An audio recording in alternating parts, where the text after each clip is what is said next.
Hello everyone, we are talking about consumer behavior in previous classes. We have talked about law of diminishing marginal utility. Today we will talk about law of equimarginal utility.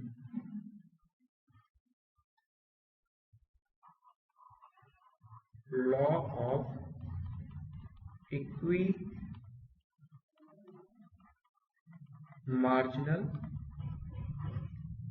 utility.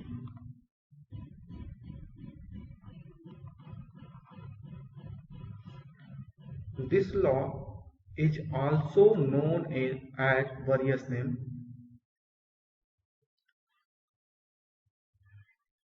Law of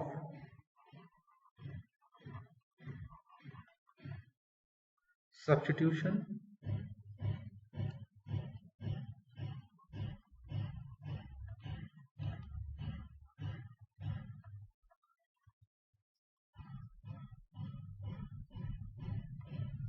the law of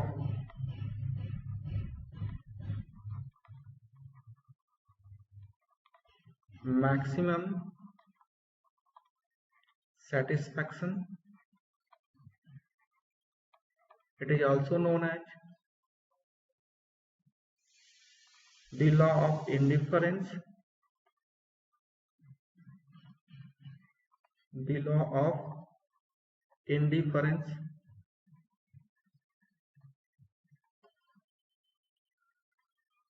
It is also known as Gaussian's second law.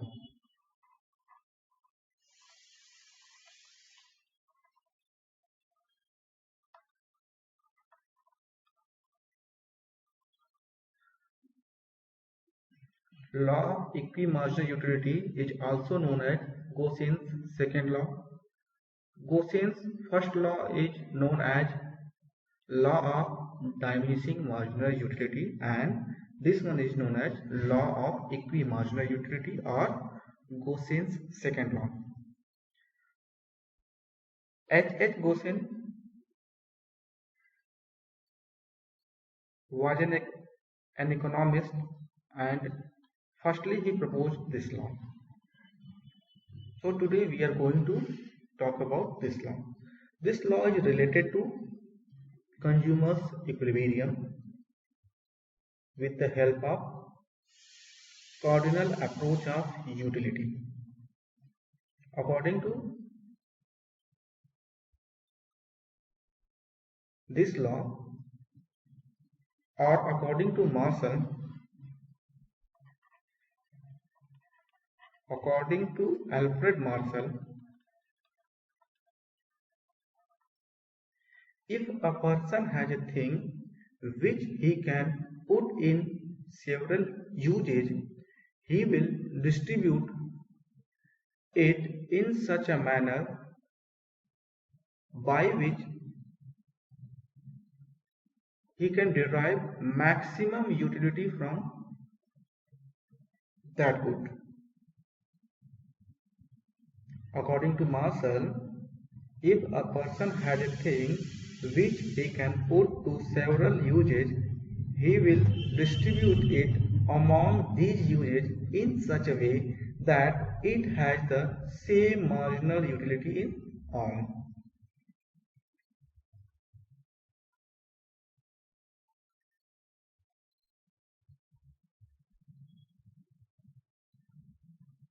तो ये law हमें बताता है कि अगर consumer के पास कोई एक ऐसी कमोडिटी हो जिसको वो वेरियस यूजेज में यूज कर सकता हो, तो वह इस कमोडिटी को वेरियस यूजेज में इस तरीके से डिस्ट्रीब्यूट करेगा जिससे कि उस पर्टिकुलर कंज्यूमर का जो सेटिस्फेक्शन हो वो मैक्सिमम हो।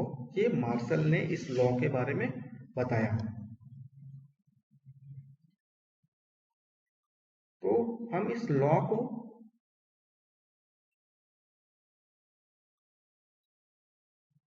सिंगल कमोडिटी और डबल कमोडिटी के केस में एक्सप्लेन करेंगे। सिंपली आप जुड़े रहिए और इसको हम धीरे धीरे आगे बढ़ते हैं। तो सबसे पहले बात आती है कंज्यूमर के इक्विलिब्रियम की।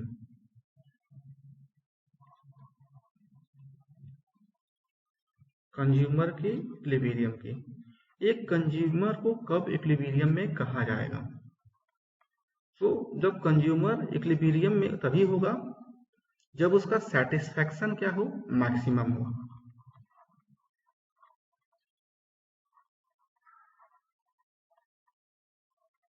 इसका सेटिस्फैक्शन जब मैक्सिमम होगा कंज्यूमर का, तो कंज्यूमर इक्विलिब्रियम में होगा। कंज्यूमर का सेटिस्फैक्शन किस पे डिपेंड करता है? ये जो सेटिस्फैक्शन है कंज्यूमर का, ये डिपेंड करता है consumption of goods and services.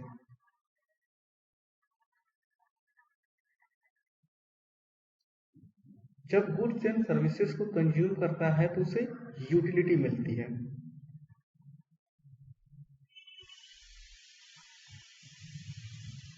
और यूटिलिटी ही क्या करती है?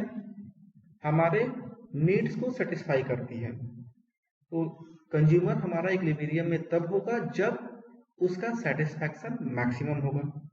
यानी कंज्यूमर जब अधिक से अधिक कंजम्पशन करेगा तब वो इक्विलिब्रियम में होगा।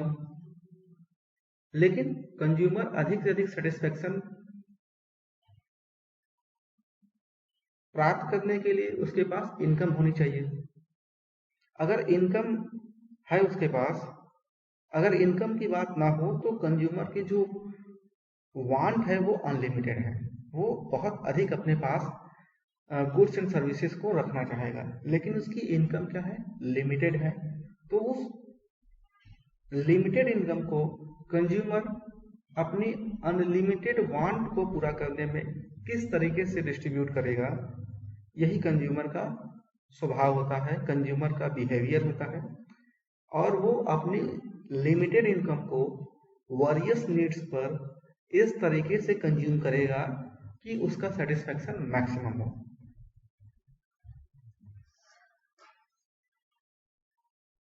तो सिंपल सी बात है, a consumer is in equilibrium when he allocates his income to the purchase of different goods in such a manner that his total satisfaction is maximized।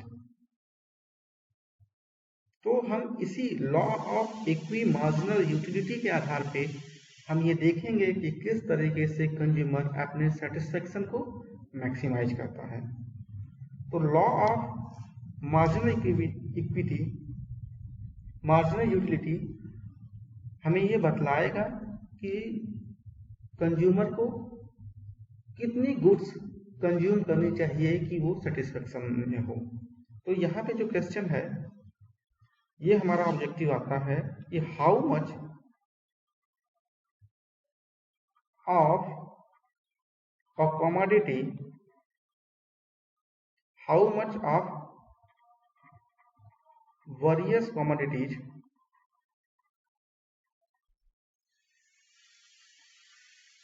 a consumer buys so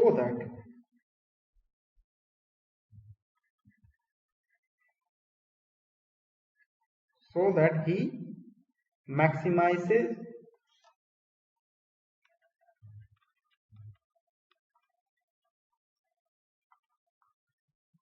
his satisfaction। तो ये basic question है कि consumer के equilibrium का। अब हम इस consumer के इक्विलिब्रियम को दो केसेस में देखेंगे, जब कंज्यूमर सिंगल कमोडिटी कंज्यूम कर रहा हो और जब कंज्यूमर टू कमोडिटी कंज्यूम कर रहा हो, तब वो कैसे इक्विलिब्रियम में होगा। इसी को हम वन बाय वन देखेंगे। तो सबसे पहले हम मान लेते हैं कि कंज्यूमर एक सिंगल कमोडिटी का कंजम्पशन करता है। एक सिंगल कमोडिटी एक्स है, इस सिंगल एक्स कमोडिटी का कंज्यूमर कंजम्पशन कर रहा है। जब एक्स कमोडिटी का कंजम्पशन करेगा कंज्यूमर, तो इस कमोडिटी के कंजम्पशन से उसे बेनिफिट मिलेगा और इस कमोडिटी को कंज्यूम करने के बदले में उसे कुछ कॉस्ट पे करनी पड़ेगी।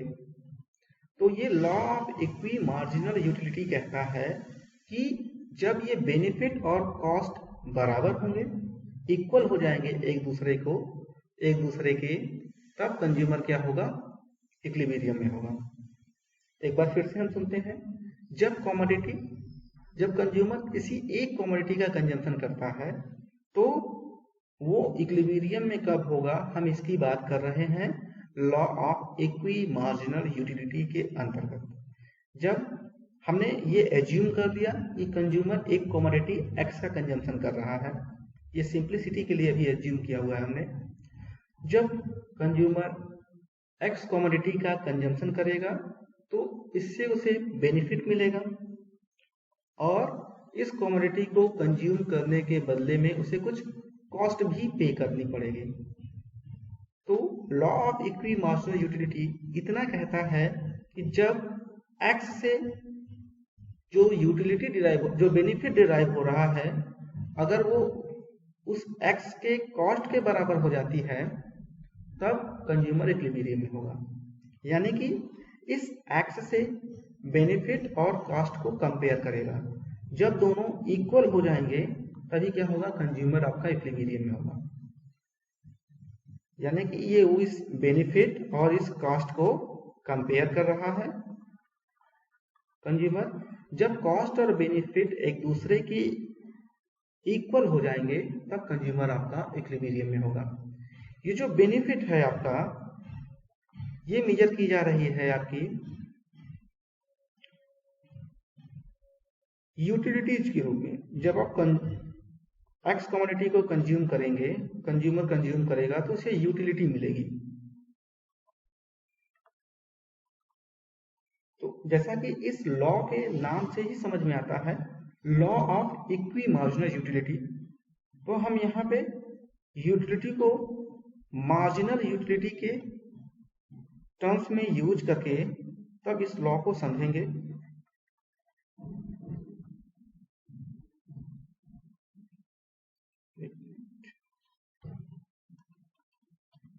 मार्जिनल यूटिलिटी यानी कि हम बेनिफिट को मार्जिनल यूटिलिटी के टर्म्स में मेजर करेंगे, कॉस्ट हमारी मेजर होगी प्राइस के टर्म्स में। तो जब कमोडिटी एक्स से मिलने वाली मार्जिनल यूटिलिटी उसके प्राइस के बराबर हो जाए तब क्या होगा, कंज्यूमर इक्विलिब्रियम में होगा। सिंपल सी बात है। लेकिन एक समस्या है। समस्या ये है कि ये जो यूटिलिटी है, मार्जिनल यूटिलिटी, इसको हम मेजर करते हैं यूटिल्स में। हमने पिछले क्लास में देखा था कि यूटिलिटी को हम मेजर करते हैं यूटिल्स के रूप में। According to cardinal concept of utility, utility can be measured in terms of number, और हम यूटिलिटी को यूटिल्स के रूप में मेजर करते हैं। जैसे हमें अगर कपड़ा परचेज करना होगा तो हम कपड़े को मीटर में मेजर करते हैं। चीनी परचेज करना हो तो चीनी को किलोग्राम में परचेज करते हैं। मिल्क परचेज करना हो तो मिल्क को हम लीटर के टर्म्स में परचेज करते हैं। तो उसी तरीके से यूटिलिटी को हम यूटिल्स के रूप में मेजर करते हैं। तो ये जो मार्जिनल यूटिलिटी है, इसका मेजरमेंट जो हो रहा है वो यूटिल्स के टर्म्स में हो रहा है। और वही जो प्राइस है, इसको हम रुपीज में मेजर करते हैं, यानी मनी में मेजर करते हैं। तो दोनों को इक्वल करने के लिए, दोनों को कंपेयर करने के लिए हमें सेम टाइप का मेजरमेंट चाहिए। जब दो चीजों को हम कंपेयर करते हैं तो उनका जो मेजरिंग रॉड होता है वो सेम होना चाहिए। तो हम इन दोनों को मेजर करने के लिए या तो जो यूटिलिटी मिल रही है उस यूटिलिटी को मनी के टर्म्स में रिप्रेजेंट कर दें, या फिर इस मनी को यूटिलिटी के टर्म्स में चेंज कर दें। तो इसके लिए हम एक मेजरिंग रॉड का इस्तेमाल करेंगे, और वो मेजरिंग रॉड आपका है marginal utility of money. Marginal utility of money. Marginal utility of money का मतलब क्या है? यानी जब आप एक एक्स्ट्रा यूनिट मनी का स्पेंड कर रहे हो तो इस एक्स्ट्रा यूनिट के स्पेंड करने पे आपको कितना यूटिलिटी मिल रहा है। यानी कि जब आपने 1 रुपए स्पेंड किया तो इस 1 रुपए की यूटिलिटी क्या है? तो हमने मान लिया marginal utility of money equal to MUM, और हम ये एज्यूम करते हैं ये जो MUM है, मार्जिनल यूटिलिटी ऑफ मनी है, वो क्या है? कांस्टेंट है। ठीक है, तो हमने 1 रुपए की मार्जिनल यूटिलिटी, या कि इसी को हम लिख सकते हैं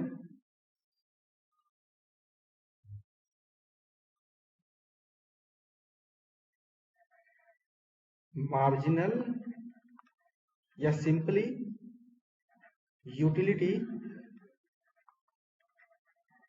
derived from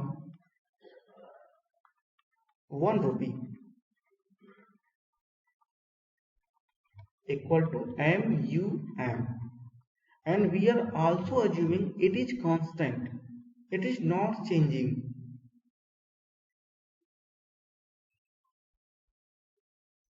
ठीक है, तो अब हम इस प्राइस को अगर मल्टीप्लाई कर दें, मान लेते हैं ये प्राइस कमोडिटी का प्राइस कुछ रहा होगा। जब एक्स कमोडिटी कंज्यूम करेंगे तो इसकी कुछ प्राइस होगी। इसको हम आगे एग्जांपल में देखते हैं। तो जितनी भी प्राइस होगी, मान लेते हैं प्राइस एक्स है, PX है, तो इस PX में हम मार्जिनल यूटिलिटी ऑफ M से मल्टीप्लाई कर देंगे। तो ये जो कॉस्ट आपका आ रहा है ये आपका आ जाएगा यूटिल्स में आ जाएगा।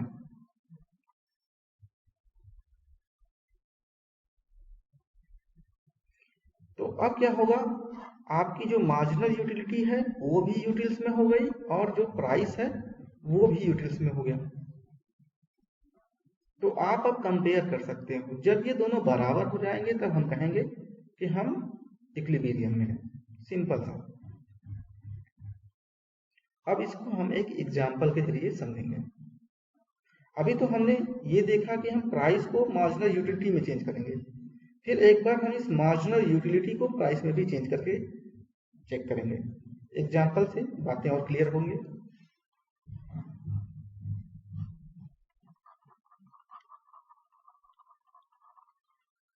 हम नंबर ऑफ एक्स कमोडिटी को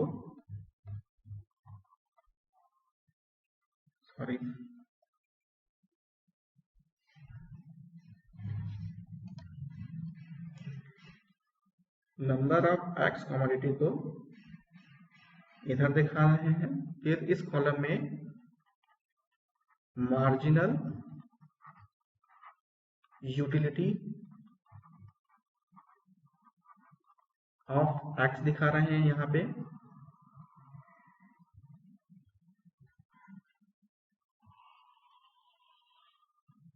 तो जब हम कमोडिटी एक्स की पहली यूनिट कंज्यूम करेंगे तो इससे हमने एक हाइपोथेटिकल एग्जांपल बनाया कि पहली यूनिट को कंज्यूम करने से हमें 24 यूटिल्स के बराबर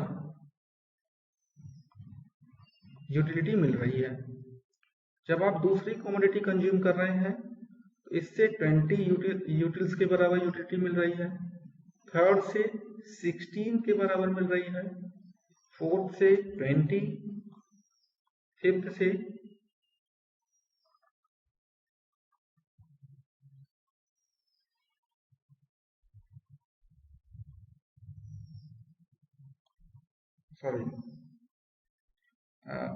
फोर्थ से हम 12 मान लेते हैं, फिफ्थ से 0 हो गई, सिक्स से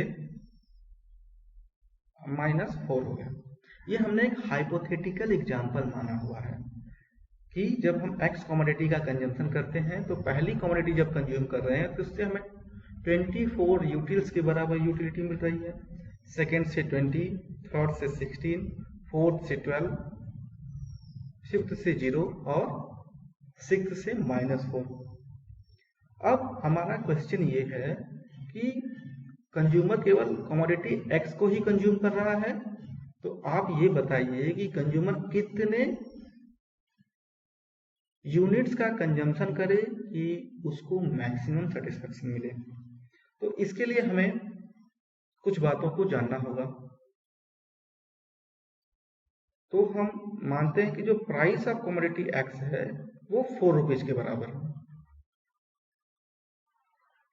ठीक है। प्राइस ऑफ कमोडिटी 4 रुपीज है। यहां पे जैसे हम ये कर रहे थे, ये जो कमोडिटी की प्राइस हो गई है 4 रुपीज के बराबर हो गई, 4 रुपीज।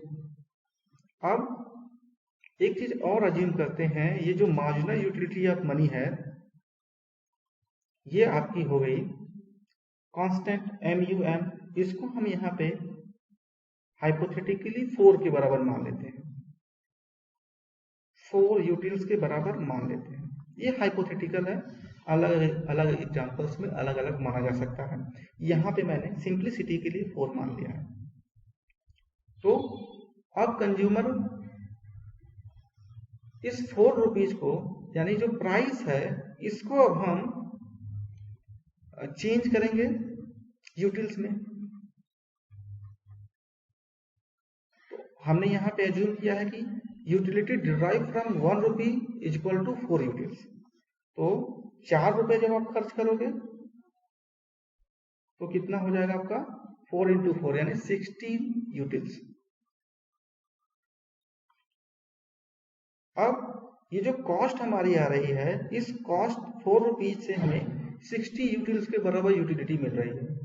तो अब हम सिंपली बस कंपेयर कर देंगे कि जहां पे हमारी मार्जिनल यूटिलिटी 16 हो रही है, अगर वहां पे उस नंबर ऑफ कमोडिटीज पर और उस प्राइस को हम कंज्यूम करेंगे, सिंपली जब बराबर हो जाएगा तो वहीं पे हमारा कंज्यूमर इक्विलिब्रियम में होगा। यानी कि ये जो प्राइस है ये 4 रुपीज है, इस 4 रुपीज को आप जब स्पेंड करेंगे तो इससे कितनी यूटिलिटी मिलेगी।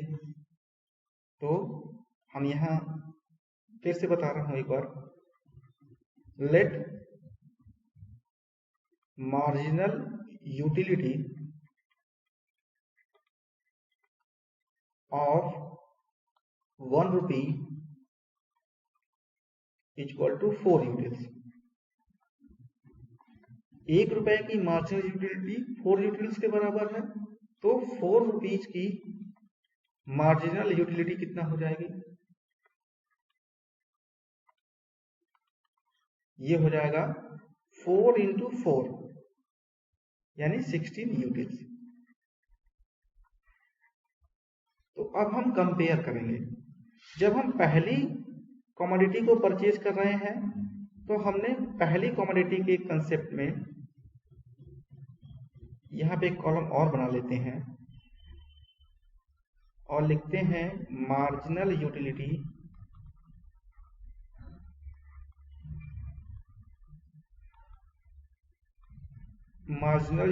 Of 4 rupees. तो ये कितना है आपका 16 यूटिल्स, हर जगह 16 आ रहा है। जब आप पहली कमोडिटी परचेज करेंगे आपको यूटिलिटी मिली 24 और आपने पैसा कितना खर्च किया 4 रुपीज, और इस 4 रुपीज की यूटिलिटी कितनी है 16 यूटिल्स के बराबर,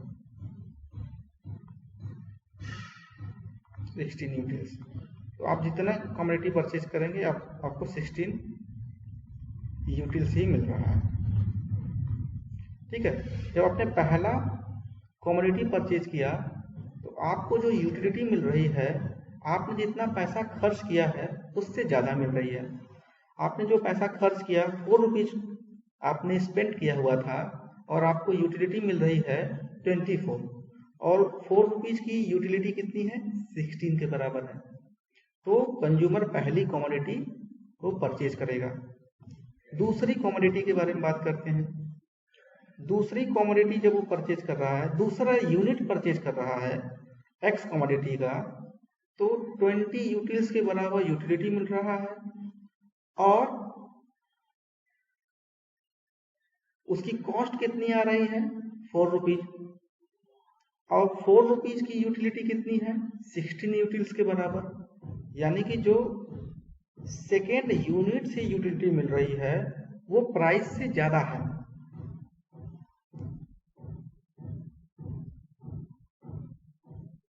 ये 20 जो है आपका 16 से बड़ा है, इसलिए कंज्यूमर दूसरी कमोडिटी को भी परचेज करेगा। फिर तीसरी कमोडिटी के लिए चेक करते हैं। जब तीसरी कमोडिटी परचेज किया तो उसे 16 रुपीज के बराबर 16 यूटिल्स के बराबर यूटिलिटी मिली, जबकि उसकी कॉस्ट भी कितनी है 4 रुपीज और 4 रुपीज की यूटिलिटी 16 यूटिल्स,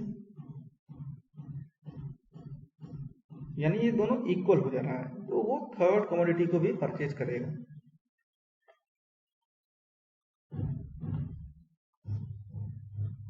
फोर्थ कमोडिटी के केस में क्या हो रहा है,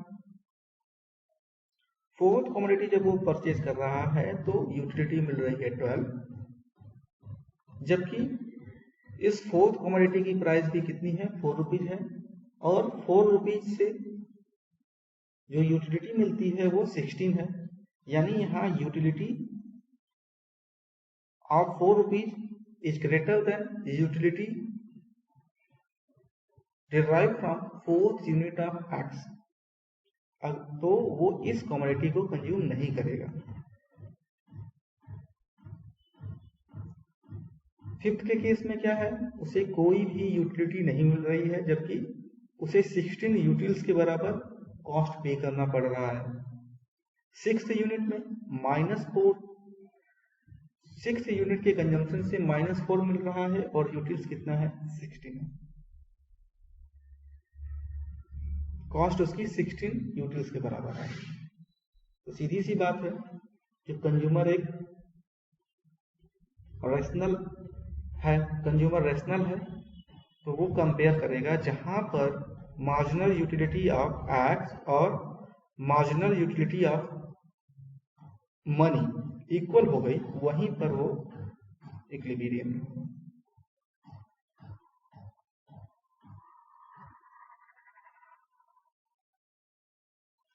अब इसका हम डायग्रामेटिक एक्सप्लेनेशन देखेंगे।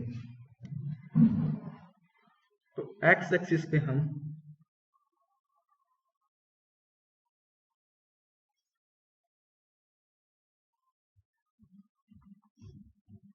नंबर ऑफ या units of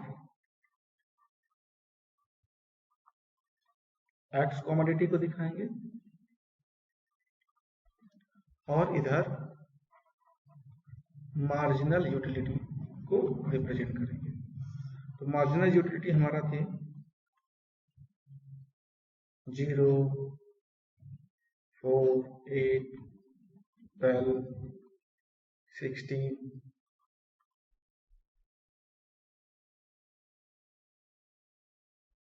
20, 24। Number of commodities 1, 2, 3, 4, 5, 6, 7।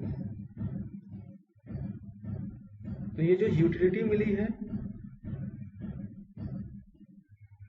इसका डायग्राम बनाते हैं। मार्जिनल यूटिलिटी ऑफ एक्स का, पहली कमोडिटी कंज्यूम किया, कंज्यूमर को यूटिलिटी मिली 24, दूसरी कमोडिटी कंज्यूम किया, मार्जिनल यूटिलिटी 20, थर्ड पे 16, फोर्थ पे 12, फिफ्थ पे 0 हो गया और सिक्स्थ पे आपका था -4। इसी को हम एक लाइन से मिला देंगे।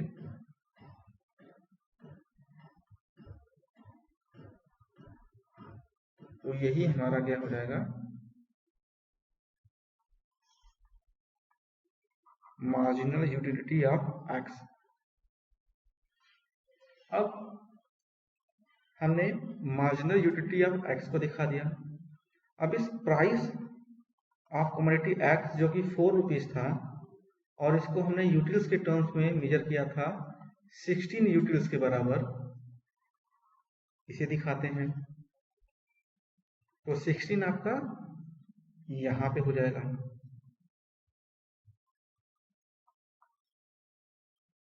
ये क्या है आपका px इंटू MUM, यानी कि 16 यूटिल्स। तो जहां पे ये px कर्व और MUX कर्व एक दूसरे को इंटरसेक्ट करते हैं, वही पॉइंट आपका इक्विलिब्रियम का पॉइंट होगा।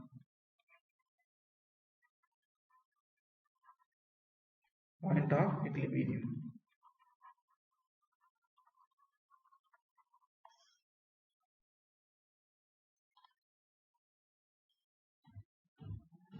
तो यही था आपका पहला केस।